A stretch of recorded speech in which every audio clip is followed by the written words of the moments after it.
Hi, it's Josh again from Zero to Piano. In this video, we're going to talk about posture. The way that you sit when you're playing the piano is a huge part of playing, and so I've made this video to address a couple of concerns. In the first place, you just want to be comfortable. All the tips that I give you today, they're just about being comfortable. So along those lines, don't slouch. You know, you look kind of sad. It's a really bad way to play piano. You're going to develop back pain. Don't sit rigid like you're wearing a corset in the Victorian era. I've seen people who think the piano is this dignified instrument. They want to sit so upright. You just want to be nice and relaxed. Have good posture, sit upright, but almost like an athlete. A little bit of motion in your body, ready for some freedom of movement. 2, keep your feet flat on the floor. This is kind of an important one, and it's one that a lot of people don't really think about. If your feet are flat on the floor, it will give you the sense of feeling stable and grounded, and it will improve your concentration. We're going to talk about in a little how your right foot will be using the pedal, but that's for another video. 3rd, just be in the center of the piano. Don't be over here, don't be over here. Just find the middle, park yourself right there. 4, finding your distance away from the keys is a little bit of a personal preference thing, but I have a pretty good rule of thumb that I'd like to share with you. When I sit at the piano, I like to adjust my bench so that if I'm sitting kind of at the edge of my bench and I put my arms out and I form a fist, my knuckles reach just the back of the keys. I like this because once I bend my elbows, my arms are right in the proper place to play piano.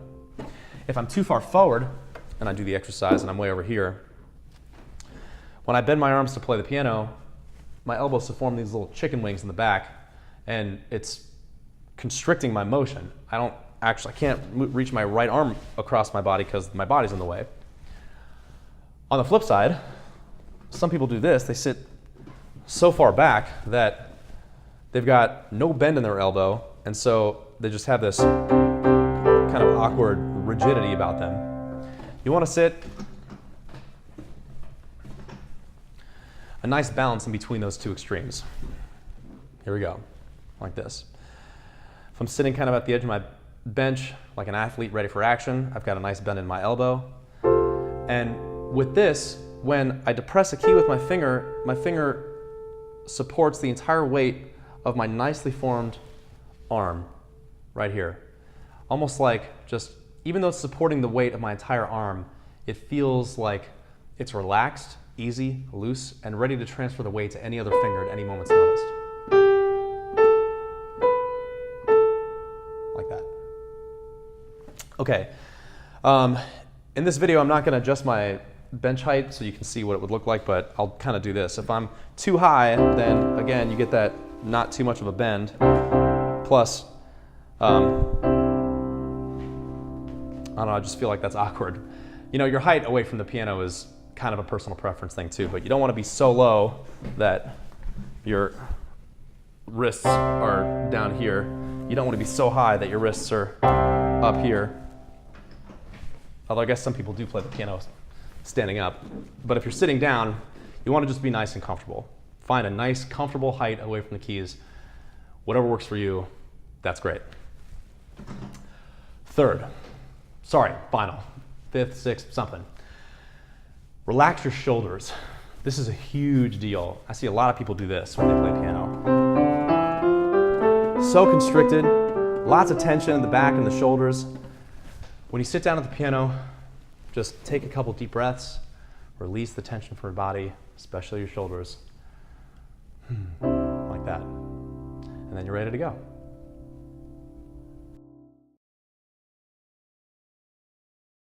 A couple of observations about your hands and fingers. As you play, notice if there is any excess tension in your hand or in any of your fingers. Some people feel muscular tension in, well, actually a lot of different parts of their body. Forearms, shoulders, back, the backs of their hands, and sometimes even individual fingers.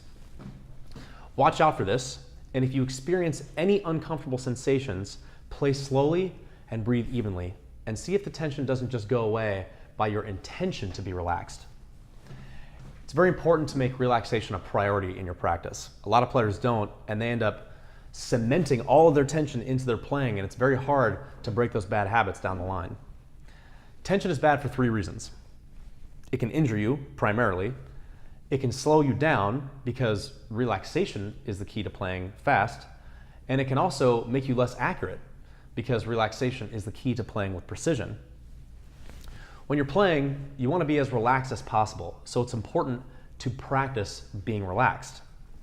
Sometimes tension can have strange manifestations, and you'll see these little signposts, and if you see something like this, then you know that you have a little extra tension. For me, what happened was when I was playing my scales or any complex passage, my pinky would lift up like this. You see that right there? Well, if the next note is here, my pinky just made itself have to travel much further than if I just kept it nice and curved. The distance from here to here is much, much different from the distance from here to here. Plus, when my pinky's up like this, there's a little tension in my hand right here. So, much better than that. A lifted finger is a symptom of some unresolved muscular tension. With concentration and lots of patience, you can allow all of your fingers to relax into their natural curved position.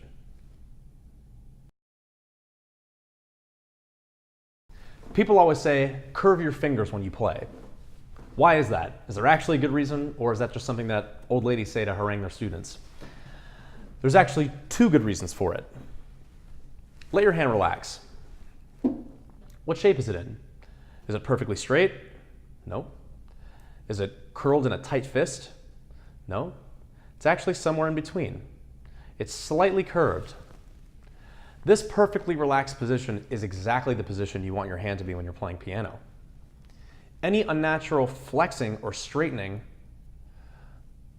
would be using muscles that you just don't need to use, causing unnecessary tension. Here's something else interesting. When your hand is straight, your fingers are all different lengths, your thumb being the shortest and your middle finger being the longest. But when you curve them, they all move to the same plane. This makes it easier to play evenly with all of your fingers, and it also makes the load-bearing mechanism from finger to finger the same. We talked about this a minute ago, but it's so important I'm going to repeat myself. When you play, you want each finger to bear the entire weight of your arm. In fact, the weight of your arm is what's pushing the key down, not the muscles inside your finger. A lot of this has to do with the placement of your wrist. If I move my wrist down here and play a note, then all the strength is coming from the muscles inside my hands and fingers. Try it, see for yourself. But if I move my wrist too high, then there's a lot of unnecessary tension in this under part of my forearm. Somewhere in the middle, there's a sweet spot. And with the wrist at this natural height, it feels almost athletic. The full weight of my arm is resting on this finger, but it feels natural and bouncy, like it'd be very easy to transfer weight to any other finger at any other time. As your hand moves laterally, your fingers simply accept more of the weight of your arm and transfer that weight from finger to finger. That's how you want to play. What's cool is that as you get used to this sensation, it starts to feel like your hand is just floating across the top of the board like a nimbus, and your fingers are just raining down on the keys. To get a feel for this sensation, try this with me. Let's place our right thumb on the key of C in the middle of the keyboard. Slowly transfer the weight of your entire arm onto your next finger, the index finger, on the key of D. Now to your middle finger on E. If any of your fingers experience any involuntary motions, take a few breaths, relax. Now to the ring finger on F.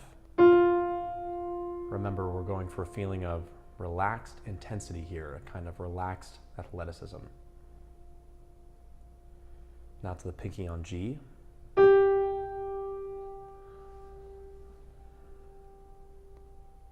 Now back to the ring finger on F. Remember, it's The ring finger is now supporting the weight of your entire arm in a relaxed but active way. Now to the middle finger on E.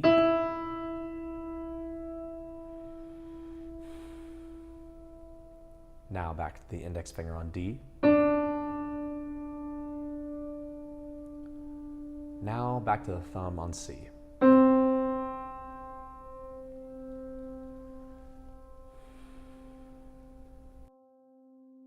Notice the simultaneous feelings of activity and effortlessness, of gravity, and of the kind of bouncy readiness that we've been talking about. As you learn to play, you may notice certain tensions arising in your back, shoulders, forearms, hands, or fingers. For example, some of you, like I said, when you push down a key, other fingers will start coming up. For others, shoulders will start to creep up when you play. Plenty of other examples of how tension arises in the body. All that stuff is okay. It's totally normal. Simply take note of when it happens, recognize that it is extraneous tension, and take a few breaths to try to relax. If you don't feel relaxed right away, there's no need to stress. Relaxedness is a learned skill, so check in with yourself about this every once in a while. With conscious effort over time, you can dissolve these involuntary tensions so that your playing settles into a state of relaxed effortlessness, which is what you're going for.